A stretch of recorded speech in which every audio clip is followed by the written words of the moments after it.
You ask Tiger to solve. This deals with linear equations with one unknown. The final result is x equals 1. Let's solve it step by step. Simplify the expression. Simplify the arithmetic. Break up the fraction. Simplify the fraction.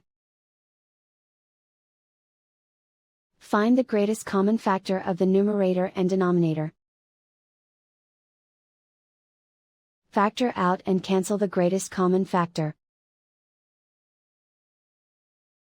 Group all constants on the right side of the equation. Add 1 to both sides. Simplify the arithmetic.